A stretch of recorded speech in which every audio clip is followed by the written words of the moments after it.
Hi all, my name is Muhamed Sahal and today I'll be doing a presentation on IDOR, Insecure Direct Object Reference. So what is IDOR?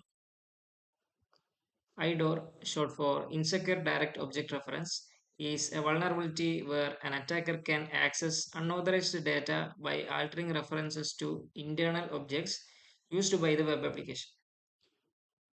So it happens when a website lets users access something like a file or an account just by changing a value in the URL or request.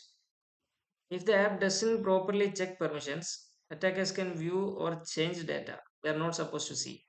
It's a simple mistake but can lead to serious problems. How IDOR happens? The application relies on user input to reference internal resources.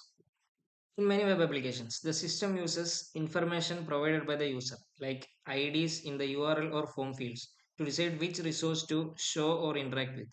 For example, it might load a user's profile based on a user ID sent in the request. An attacker modifies these inputs to point to data they shouldn't access.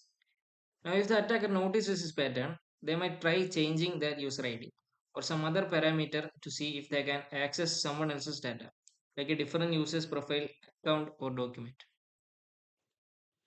If no access controls are in place, the attacker retrieves sensitive information. If the application doesn't check whether that user is allowed to access the new data they are requesting, it just sends it back, which means the attacker gets access to something they shouldn't see. That's what makes IDOR so dangerous. It's simple to exploit but can lead to major data breaches. Example scenario. Here is an example scenario that I can describe. Consider a shopping site where a logged in user edits their profile using a URL like this. Here you can see a user ID and there is a 123 in the parameter. If the attacker changes it to user ID 124 and the site lacks proper checks, they might edit someone else's profile. Which means if I just edit the last number of 3 and to 4, and you might edit someone else's profile. So there is an IDOR. Similarly, in a banking site, and you can see there is an account ID 500. Modifying it to ID 501 could expose another user's financial data. Like this is a user of ID 500 and you just change it to 501 and you get another person's financial data. So here is an image that is easier to understand and you can see a hacker and a server. So first, hacker identifies web application using direct object reference and requests verified information. Hacker is requesting for verified information and so the valid HTTP request is executed and direct object reference entity is revealed. So you can see there is revealed and the ID is 1234. So direct object reference entity is manipulated and HTTP request is performed again. So here you changes the 4 to 5 and now it is the ID of 1235. So the HTTP request is performed without user verification and hacker is granted access to sensitive information. So the hacker can get the ID of 1235, the user's information with IDOR.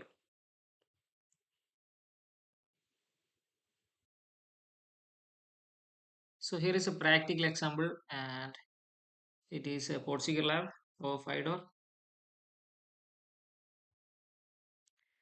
So you can see this is shopping application, an e-commerce application. You can see there are products here and I will check out the live chat.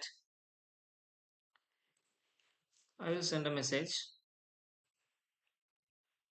and wait for the reply. I got a reply, so I'll be looking at the transcript and I see there is a text file that is downloaded. So I captured that in Websuit and you can check for here.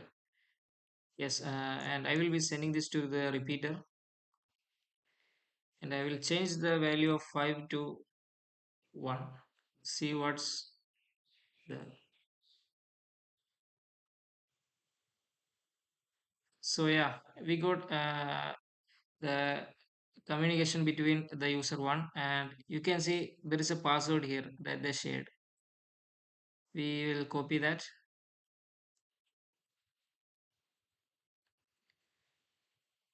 and we will go to my account.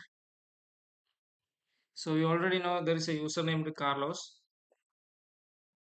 and I will paste the password here to check if it is the Carlos's. Yes, it is username Carlos. You can see the lab is solved, and now we got an IDOR. Impacts of IDOR. Unauthorized access. Attackers can view confidential user data. Attackers can use IDOR to view private or confidential data they shouldn't be able to see, like someone else's profile or financial info. Data manipulation. Sensitive data can be altered or tampered with. If they can access the data, they might also be able to change it. For example, updating someone else's details or modifying records. Data deletion. Important records may be removed or lost. In some cases, the attackers can go even further and delete important information, which can cause serious problems for both users and the business. Privilege escalation. Attackers may gain higher level access. By changing the object reference, an attacker might gain access to resources meant for admins or other high privilege users, giving them more control than they should have.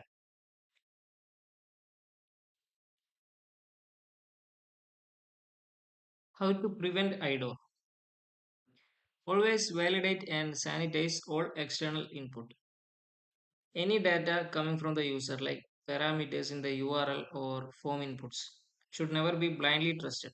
Always make sure it's properly validated and sanitized. That means checking if the input follows the expected format and remove anything suspicious so attackers can't manipulate it to target other objects. Implement robust access control checks. Every time your application accesses a resource, it should check if user is actually allowed to view or modify it.